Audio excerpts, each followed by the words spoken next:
Might as well do something with it, right?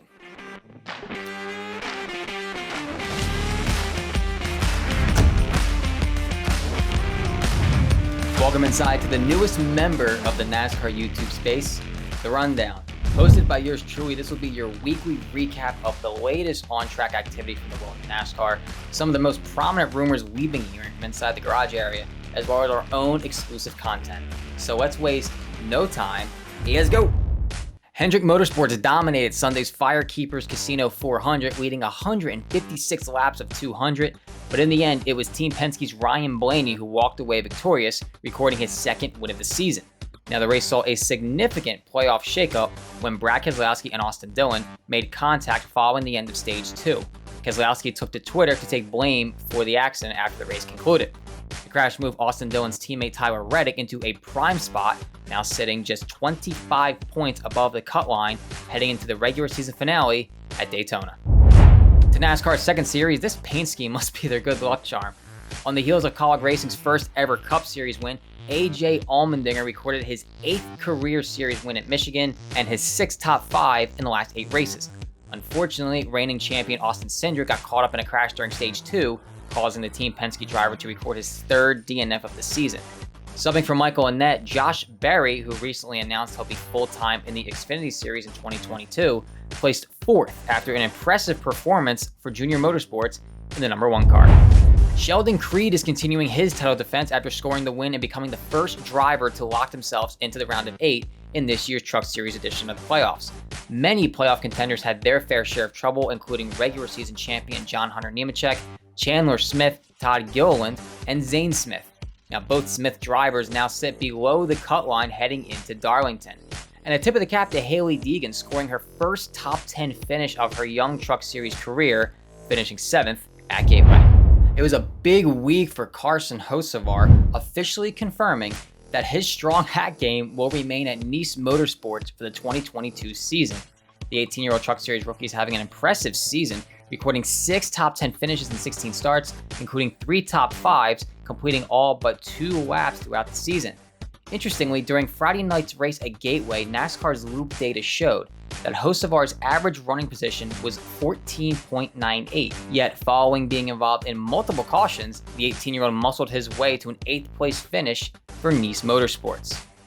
Everyone knows that silly season doesn't just affect the Cup Series, but it's been relatively quiet down in Xfinity and trucks, at least publicly. Now, Carson told me that he didn't really have any phone calls for 2022 as of right now. Keep in mind, in today's NASCAR, you kind of have to bring your own funding with you, and as of now, Carson doesn't really have any funding with him yet. The Michigan driver is dedicated to Al Nice and the Nice operation, but as for 2022, it's going to be a gamble, and the next few weeks will be proving to be crucial for the team heading into next season. Hocevar told me that there isn't any sponsorship secured for the 2022 season just yet, and that they're banking on his playoff performance to bring in the additional funding for next season. Hocevar said that the team is banking on Darlington to be one of the most significant tracks where he expects the team to perform well and potentially secure his win to guarantee his spot into the next round of the playoffs. From your perspective, how would you grade your season? I'd give it probably a B plus or an A minus. It's had high moments and some lows. Just haven't quite been exactly where I'd want to be weekly. I feel like it's either bad luck and we had a rough stretch of races early in the year, and I think we've cleaned that out. It's just making our trucks better. We don't have practice, so it's all about that sim that we rely on, and a lot of times it's off, and we kind of struggle and try to play catch up all race.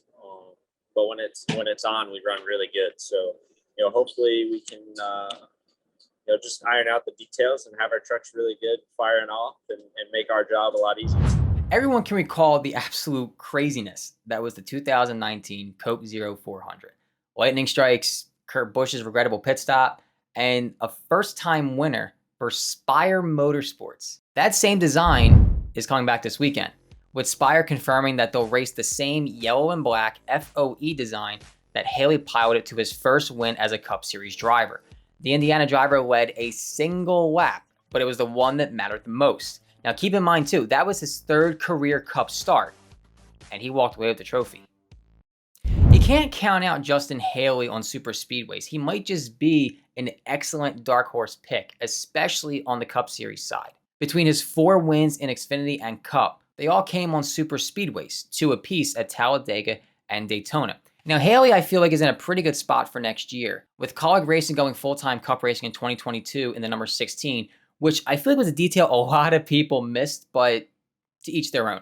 A solid Xfinity ride, a bunch of Cup starts this year for Spire. Don't sleep on Kaulig Racing for 2022 in the Cup Series, especially after... yeah.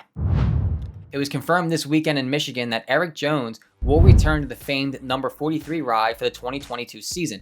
The extension was shared via a media availability over the weekend. Now, I can't say this is a shocking development, but Jones fans can at least ease their mind that their driver has a spot in what's becoming a very crowded and sort of unknown silly season market.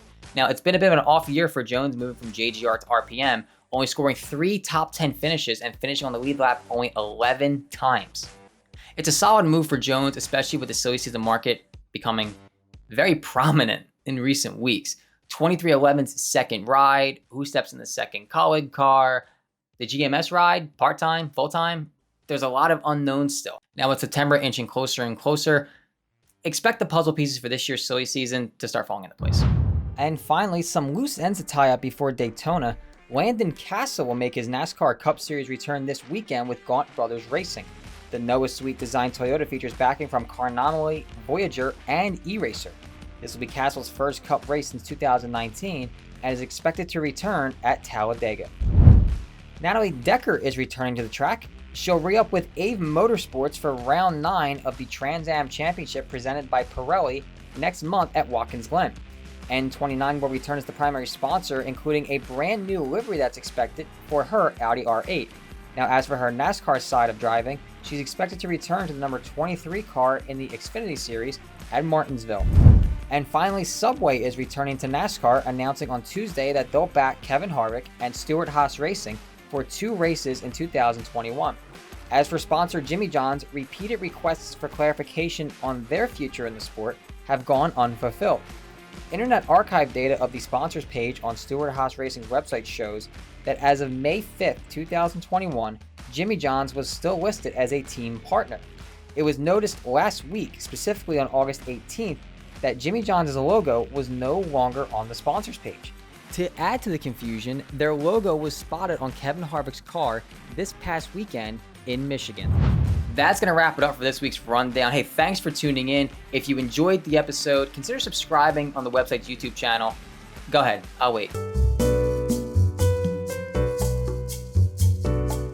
Don't forget to paint your side skirts and spoilers. I'll see y'all in the next one.